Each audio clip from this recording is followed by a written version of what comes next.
Hey, Bill Watson here. Hope you're enjoying these podcasted Bible studies that we've arranged to conduct. You know, the Church of God International has always intended to try to utilize as much of the technology that we have and different methods and tactics that it provides to preach the gospel of Jesus Christ. And podcasting is really a very valid and legitimate method in utilizing the technologies that are at our disposal. However, podcasting does have its limitations, as you well know. Unlike webcasting, you can't really interact in real time. So what we've done, we've made arrangements whereby you can ask questions or make comments and send them to us via email. That's right, all you've got to do is go ahead and email us at billw@cgi.org, and we'll go ahead and attempt to try to answer your questions from the week before at the end of each podcasted Bible study session that we do. And hopefully this is going to enhance the educational value of the subject that we're covering as we go through the topics in a more specific way, being directed by your questions and your comments. So let's go ahead now, prepare to go back into the book that we're studying, and we'll look forward to your comments and questions. Just email us. Remember, email us at billw@cgi.org. So, chapter 15, if you'll all turn your Bibles to Romans chapter 15, we'll get started here. And just as a little recap in knitting this together with Romans 14, I wanted to bring back our attention to the point of remembering Romans 14 is focused on and primarily designed to address courtesy, right? It was designed to address consideration.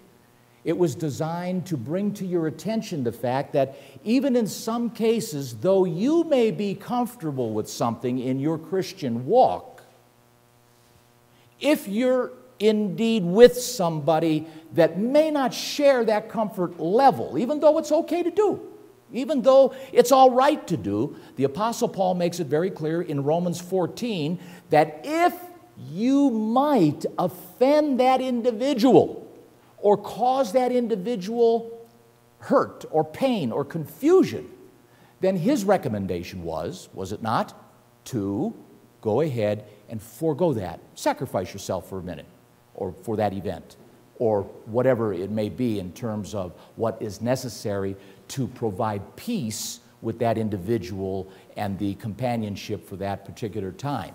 And we get that. Romans 14 is all about that. Paul goes through a few examples with regards to attempting to try to emphasize the issues and details with that principle, and certainly, I believe, makes a very good case.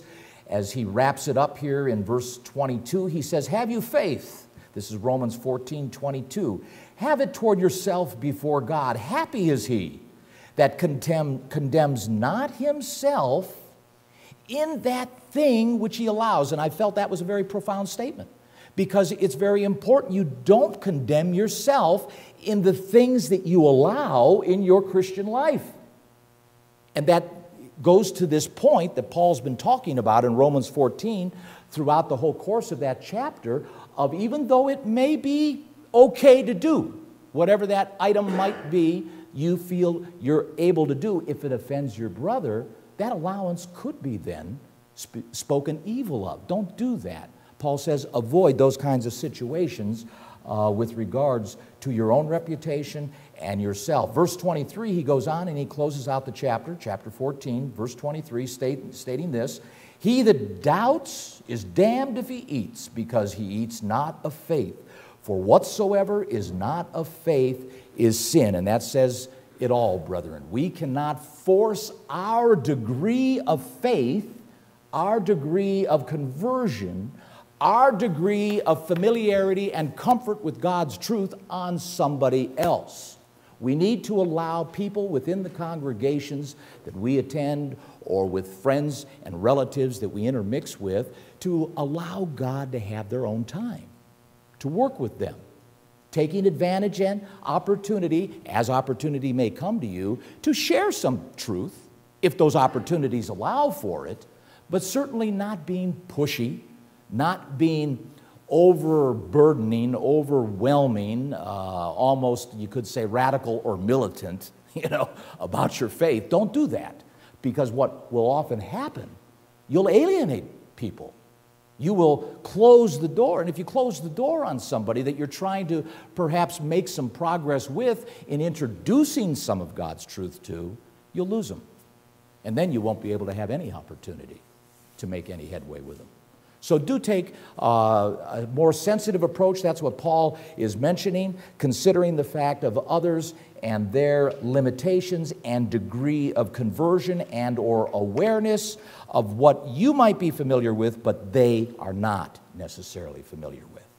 So he continues here, and as we bridge into chapter 15, we read this. We then, that are strong, ought to bear the infirmities of the weak, and not to please ourselves. And here again, he still capstoning, still referencing back, reconnecting with Romans 14, mentioning that those of us who are strong in the faith should expect more from ourselves to do the right thing and not offend, to try to keep the peace.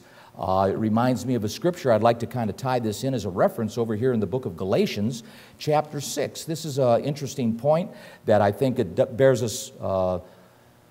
merit to keep in mind in most cases, especially if you, as a Christian brother and or sister, see someone who's having a hard time, who's having a difficult time.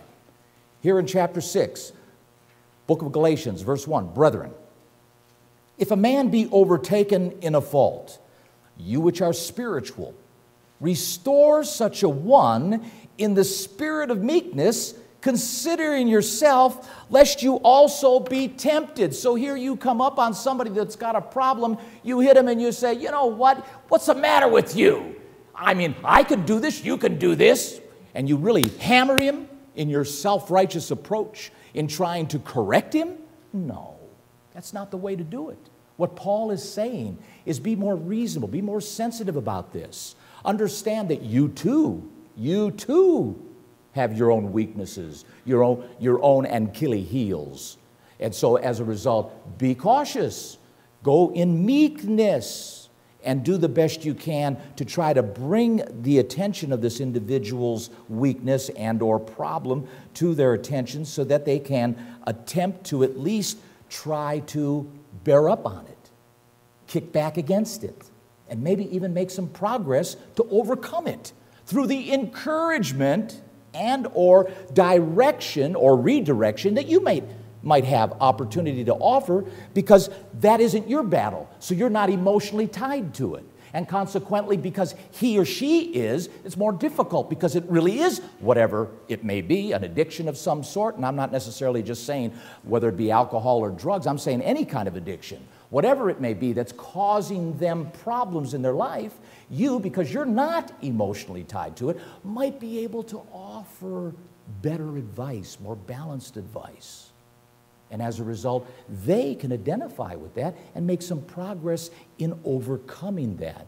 But if you nail them in a self-righteous fashion, making them feel bad and essentially making them feel overwhelmed by it and feudalistic, you know what? You're not helping that individual. You're discouraging them and causing them to certainly perhaps even resist what you're offering in terms of the way of help. He says in verse 2, and this goes to this same point, Paul writing to the book, in the book that is of Galatians chapter 6 verse 2, bear you one another's burdens, and so fulfill the law of Christ. For if a man think himself to be something when he's nothing, he deceives himself. So if you think you're all that holy and mighty, and you think you can take this individual's situation on and just ramrod your degree of conversion, your degree of commitment, your degree of comfort in this problem that they may have because you overcome it long ago, or you may be above it because it's never been a problem in your life.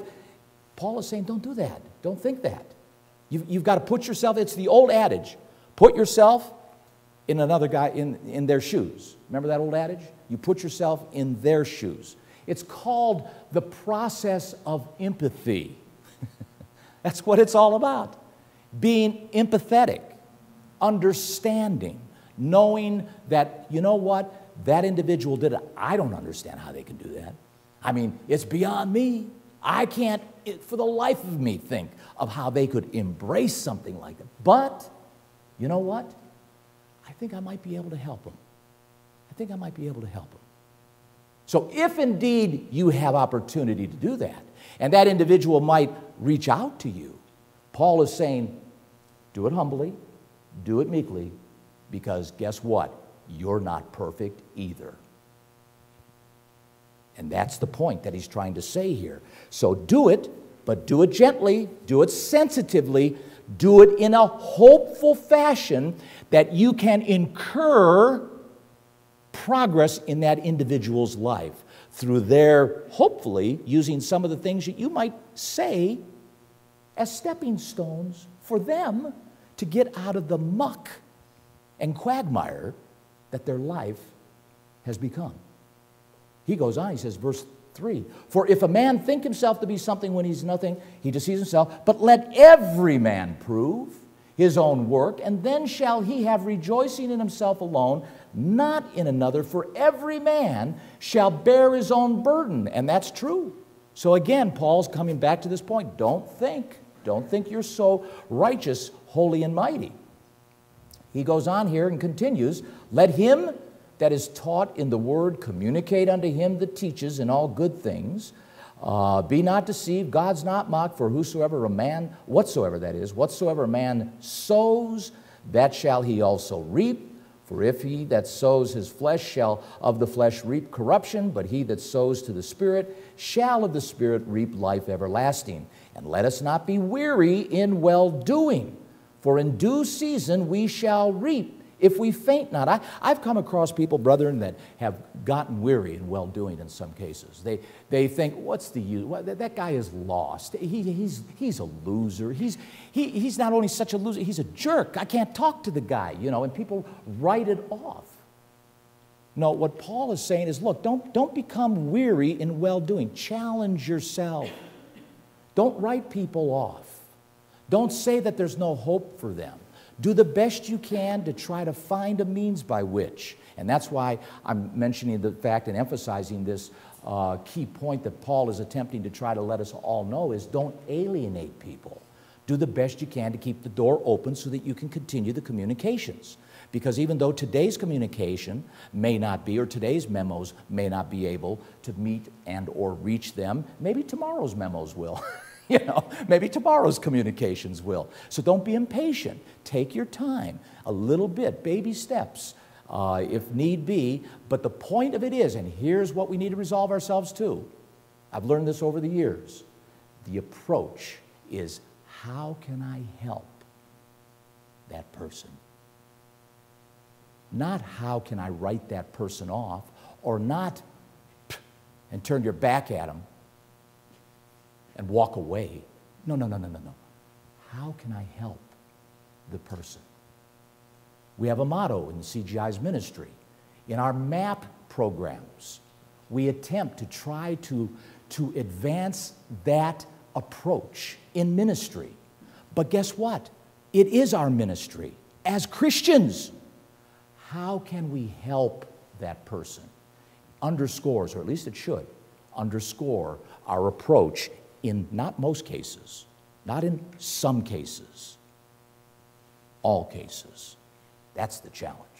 All cases, regardless of whether or not they may be homosexual, regardless of the fact of whether or not they may be transgender, and they're confused about what bathroom to use. Maybe you can help them out. Whether or not they have certain philosophies or differences of opinion in politics. Whether or not Trump is their president or Trump is not their president. You see, we got to allow for certain things to occur so that we can get along with each other, and you're going to see something along these lines that Paul is leading us to understand even more succinctly in a moment. But the point goes very hard to all of us that we've got to be open and embracing within means never compromising, but doing the best we can to be all things to all people, but without compromise. What did Paul say in other scriptures? I became a Jew to win the Jew. I became weak to win the weak. He adjusted himself.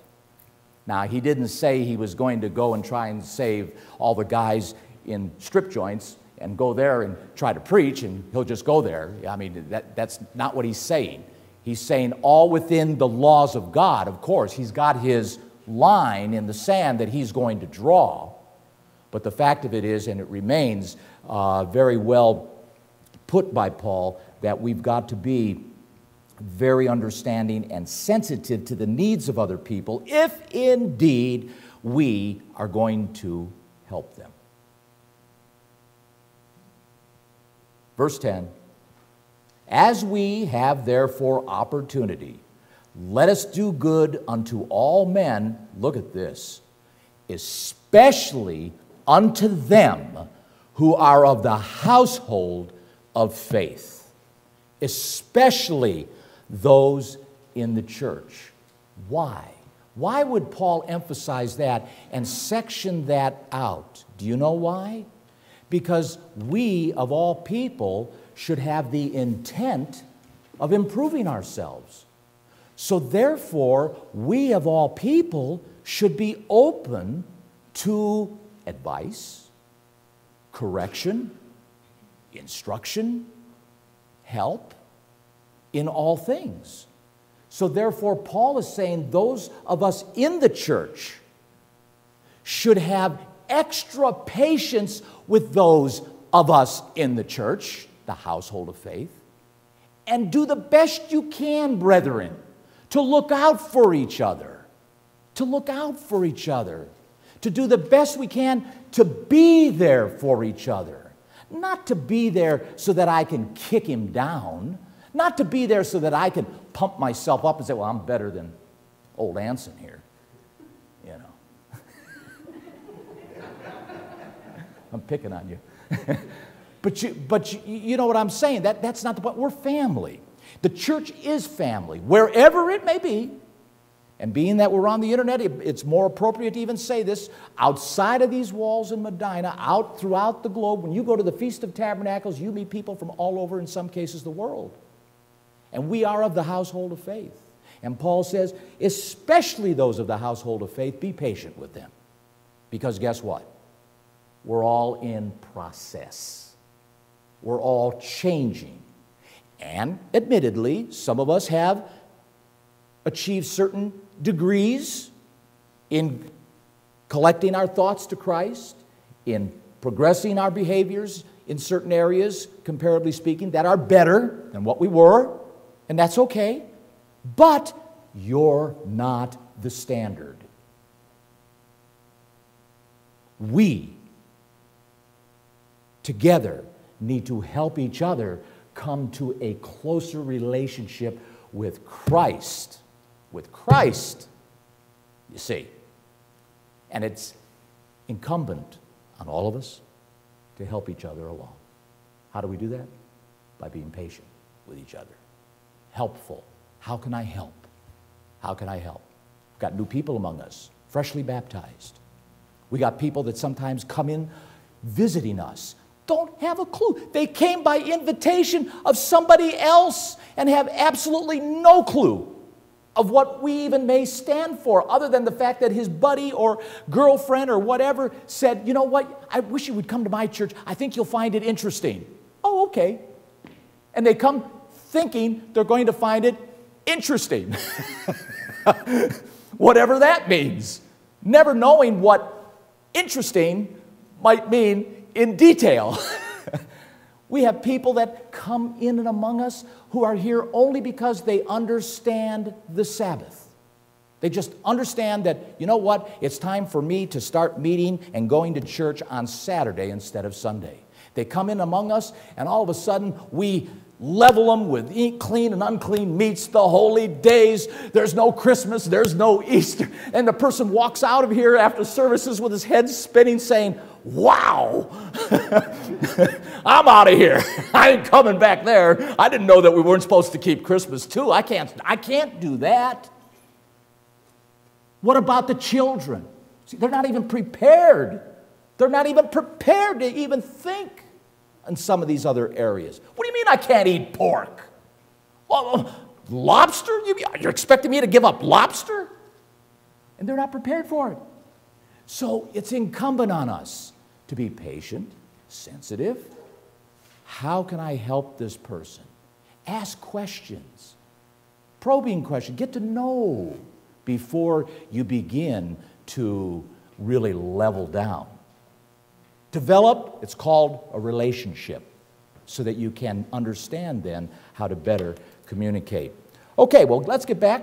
Romans chapter 15, because it looks like we're not going to finish this in one chapter.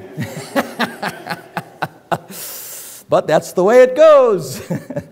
Over here in verse where we were, in verse 3, or verse 2, let every one of us please his neighbor for his good to edification. Please his neighbor for good to edification. That is, being agreeable. For even Christ pleased not himself, but as it is written, the reproaches of them that reproached you fell on me. And this goes to this figure of speech, this relationship, this idea that the principle of what Christ did for us is what now we need to be doing for each other. This sacrificial lifestyle, this sacrificial behavior of putting ourselves out there for one another. And even if it does maybe hurt a little bit, maybe it's a little bit uncomfortable, whatever that situation may call for us to do in terms of and in the way of sacrificing and or putting ourselves out there, whatever that might mean in the situation we're talking about, the fact of it is we need to be willing. We need to be willing to do that. What am I talking about? Well, it might take some time. Maybe all of a sudden, old Homer here, your buddy that you've been hanging around with for years, or maybe you just met, needs some of your time. And so guess what? Maybe you don't have the time, but you need to take the time. So you do the best you can in answering the question or laying down the venue by which, how can I help this individual?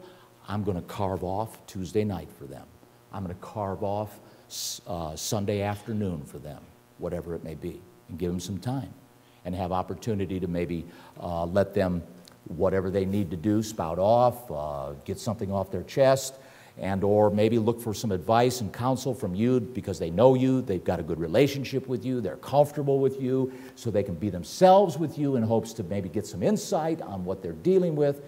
And all that, brethren, what Paul is saying to all of us is that we need to avail ourselves for those purposes when and if the need should ever arise among those we interact with. And that's what he's saying here with regard to verse 2, let every one of us please his neighbor, that is, to be helpful, please your neighbor for his good to edification. That's the purpose. It's not to swindle them. It's not to take advantage of them. It's not to take opportunity like an opportunist and use them for something and leverage maybe their name, their reputation for something that you can self-gain by. No. It's for edification, for help, for the betterment of, the uplifting of. That's what this Greek word means, for the encouragement, uplifting, and the improving of each and one of us. So, verse 3, we already read, for even Christ pleased not himself, but as it is written, the reproaches of them that reproached you fell on me. For whatsoever things were written aforetime were written for our learning, that we through patience and comfort of the Scriptures might have hope. And what he's referencing here, brethren, is the fact that in chapter 3, he's actually quoting in chapter 3 where he says this, The reproaches of them that reproached you fell on me. He's quoting there Psalms 69, referencing the fact to these Romans as he's writing to them in preparation of a visit that he intends to do and execute when he goes to Spain, on his way to Spain. Remember chapter 1 when we were going through all the introductories and laying down the groundwork and the landscape of this whole book. The fact of it was he's writing this book in hopes to develop a platform by which he can evangelize out west. And he's looking to Rome by writing this treatise to share with them the truths of the gospel that he himself, Paul, understands very clearly and wants to share with them so that they're all on the same page. So when he arrives, he can use Rome as a base of operation. And so he's referencing here the Old Testament and the Scriptures for certain points of authority to allow and afford them in Rome to know and to recognize, and us today in the 21st century for us to know and recognize that, guess what?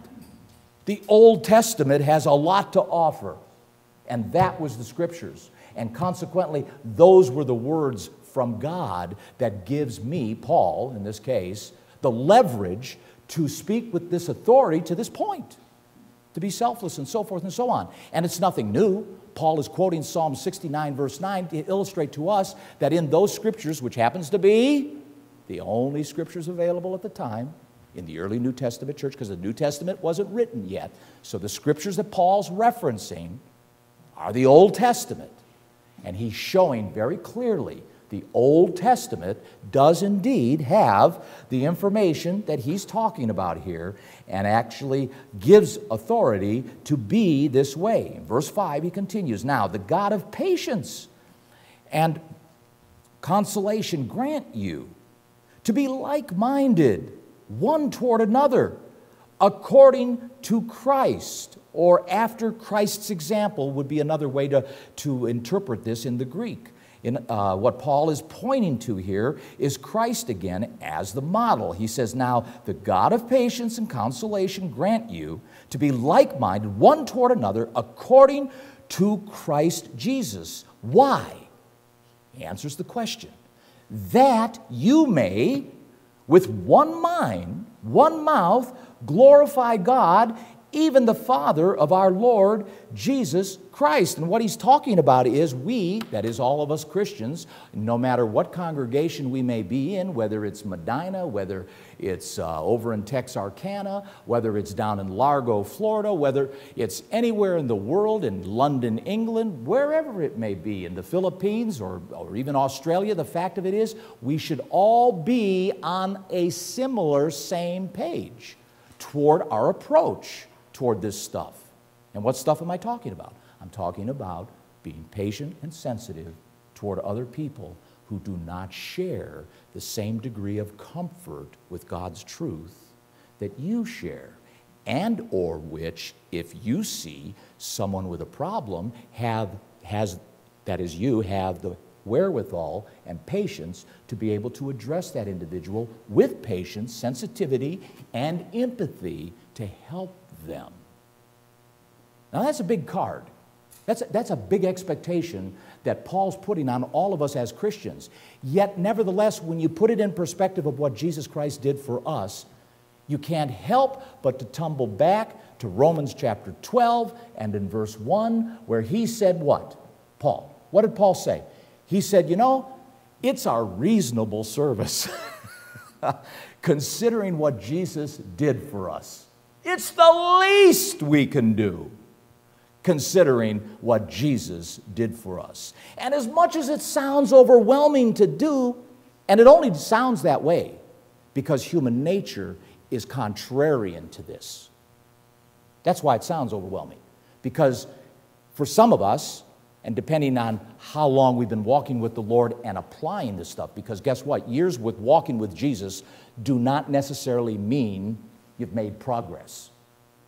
People can warm a chair in church services for years and not change one iota. But if you are engaged, if you are in the game, if you are in play, then your degree of conversion certainly can afford you, hopefully, certain abilities and expression of gifts that can be very helpful to the rest of your network that you interact with. And that's not only within the church, but also outside of the church too, outside of the church as well.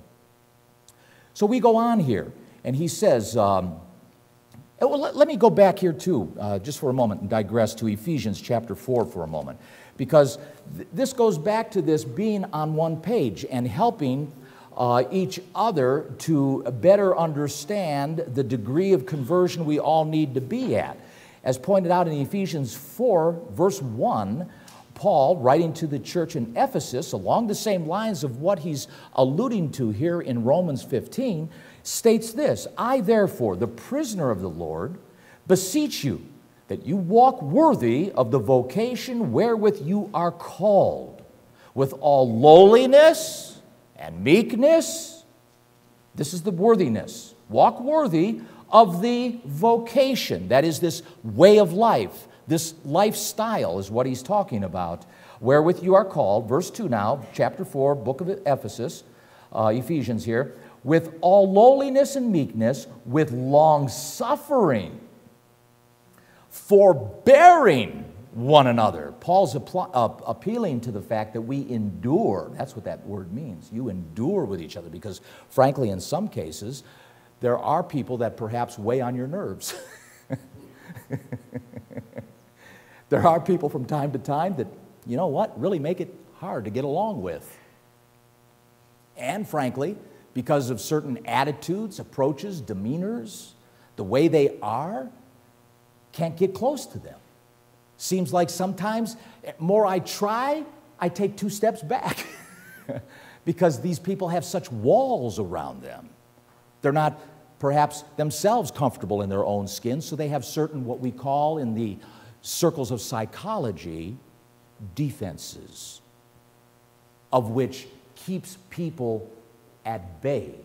You can only get so close, unless, of course, through a relationship, they can begin to allow you beyond the first layer of the onion, if you know what I'm saying. Maybe down to the second layer, the third layer, depending on the relationship and the level of, here's the big one, trust. Trust. How much they trust you, how much you trust them, will oftentimes be the lubricant for the relationship that you're able to develop, that'll allow you to get down through the layers of the onion, whereby the value of each other's helpfulness to each other is maximized. That's where it's maximized. But sadly, unfortunately, people have this tendency to put up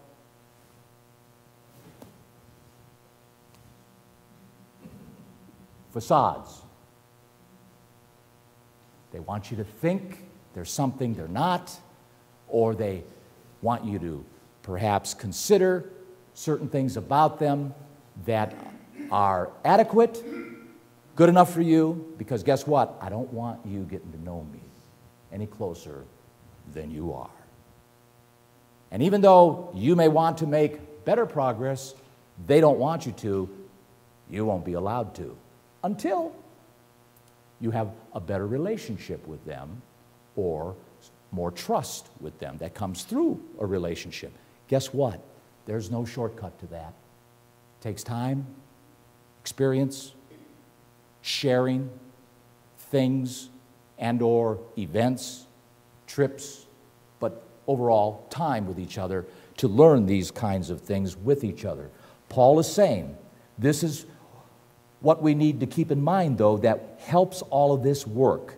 With all lowliness, this is verse 2 again, going back just to reiterate, chapter 4, book of Ephesus. With all lowliness and meekness, with long suffering, forbearing or enduring one another in love. That means in affection, really caring about somebody.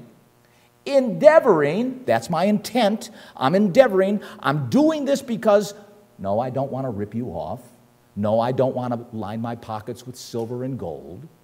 No, I'm not trying to steal your wife or take your house or get into your home so I can steal your watch or your Rolex or whatever it may be. I'm not trying to do that. No, no, no, no, no. It says endeavoring to keep the unity of the Spirit in the bond of peace. So everything should be couched, everything should be framed, everything should be corralled in the intent of, you know what, whatever it takes, let's at least keep the spirit of peace and unity as our basis of operation.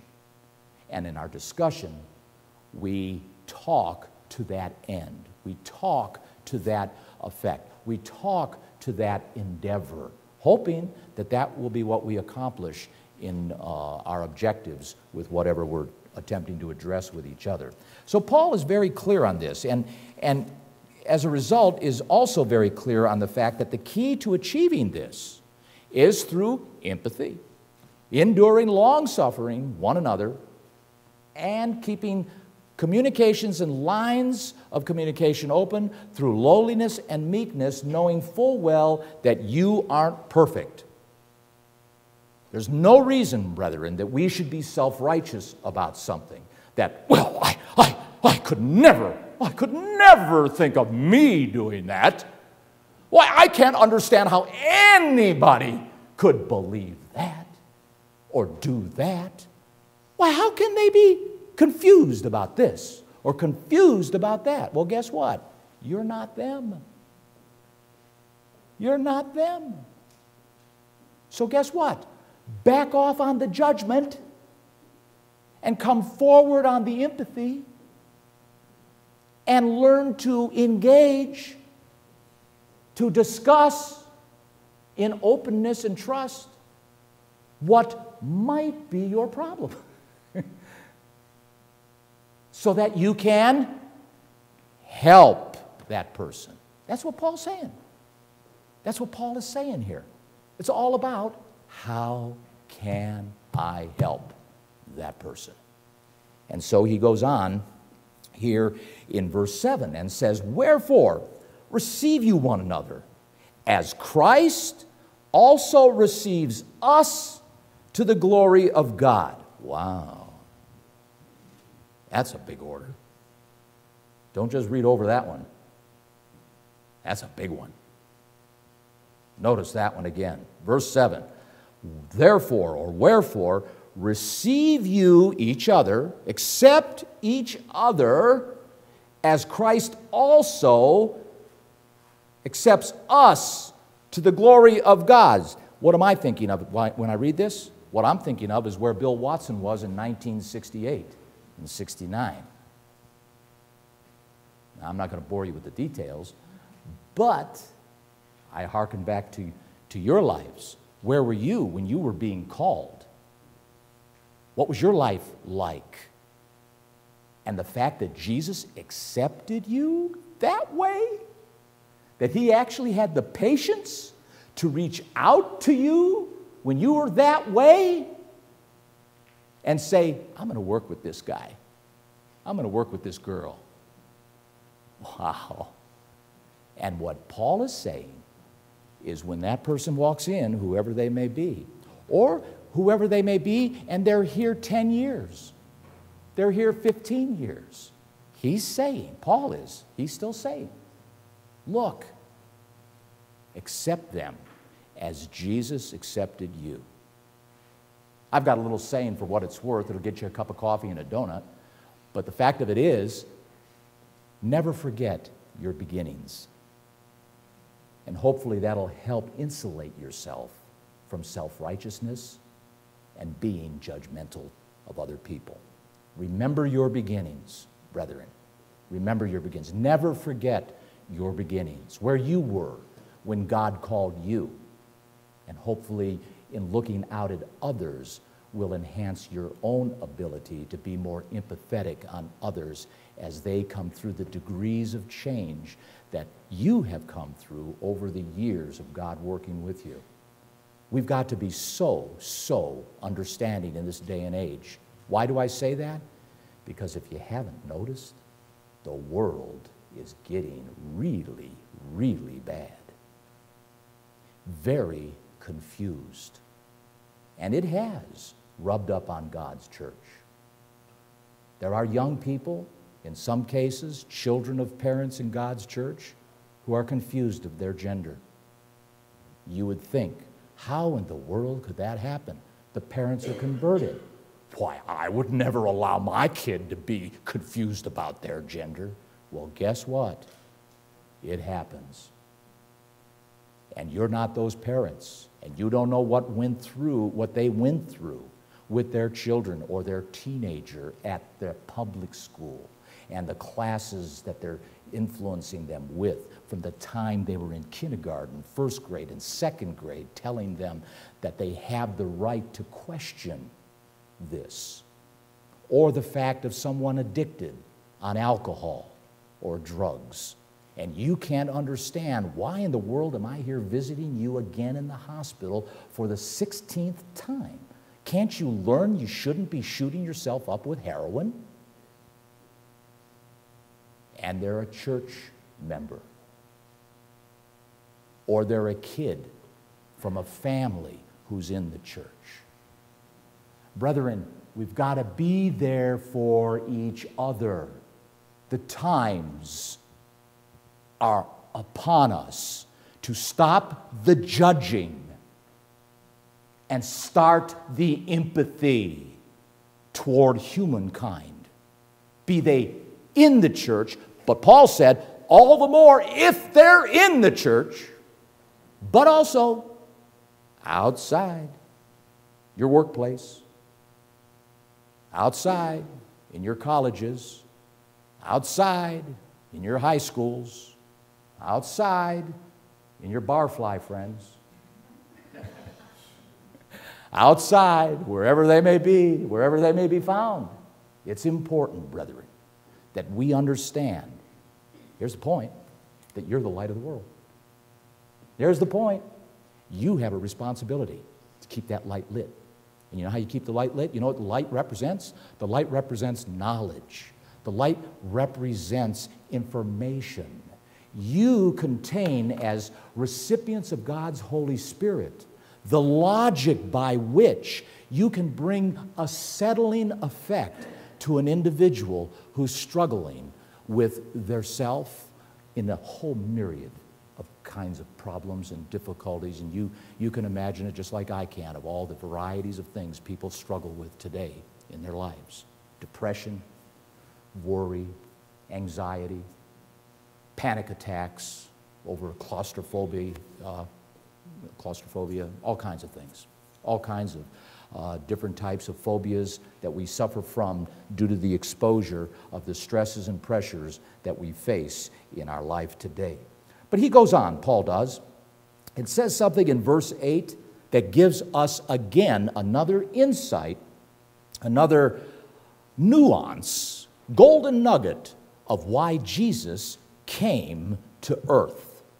Verse 8, most people don't go here to essentially answer the question, what is the gospel? But this is another layer, another ancillary point of the gospel. Sure, he came to die for mankind's sins. Sure, he came to announce the world-ruling government of God.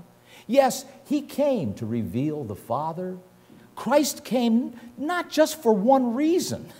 He came for a lot of reasons. And this, verse 8, summarizes it right here. Now I say, verse 8, chapter 15, book of Romans, that Jesus Christ was a minister of the circumcision for the truth of God, to confirm the promises made unto the fathers. That says it all.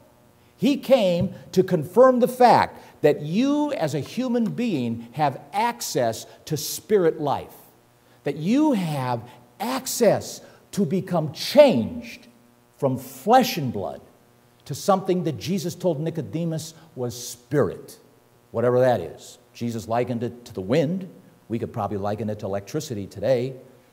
But the fact of it is, it's something that's immortal, something that cannot be destroyed, something that once you become embodied in, outside now of the body of flesh you currently have, but after you go to sleep, or as some would call it, die, and are resurrected, or if you're alive when Jesus returns, and you're changed in the twinkling of an eye, you will be changed from this mortal condition, this mortality we have, to something called immortality that cannot be killed. You will actually become a born son of God and have access to the family of God. That underscores the major dimension of the gospel and the message and the promises that God the Father has communicated to mankind through Jesus Christ. It's awesome. It's big. It's mind-blowing. And believe me, most people on this earth are not prepared to understand that. Just recognize it. They're not prepared to understand that. Why? Because they've been cloaked in so much misinformation. Fake news. Fake news. You're not immortal. It's fake news. That's fake news. You're not going to heaven. That's fake news. Don't believe it. They've been lying to you, including the Pope. He's been lying, you see. But the vast majority, and I say that, in hyperbole for making a point, is that the world is not prepared to understand what you understand, as hard as that may be to believe. And yes, that can be heady for some. But what Paul is saying is don't let it be heady. Keep it in perspective. Understand one major thing. You understand all of this by privilege. God the Father called you by selection. It wasn't anything that you did. It was what He did. John 6 talks about. He looked down and said, aha, there's Bill. I think I'm going to wake him up.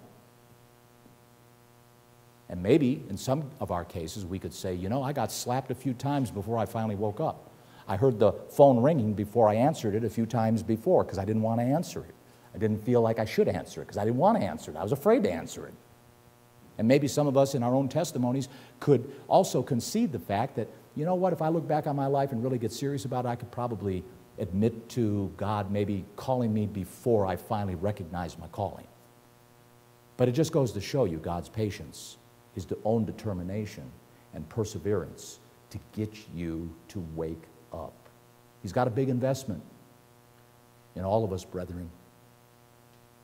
Don't sell Him short. Don't sell Him short, because we've got a big responsibility. Paul says it's important we become empathetic toward all of mankind, even the Muslims who are chopping heads off of human beings, even people, even like leaders who disgrace the trust of young children and involve themselves in pedophilia.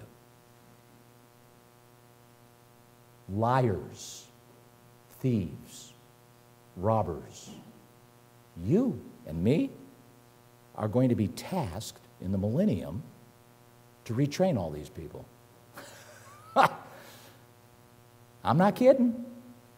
And that's why Paul is saying, he is just saying, you need to cloak yourself in understanding what these characteristics are all about and get busy starting to express them today in the little pin-headed opportunities we have in relating with each other and other human beings.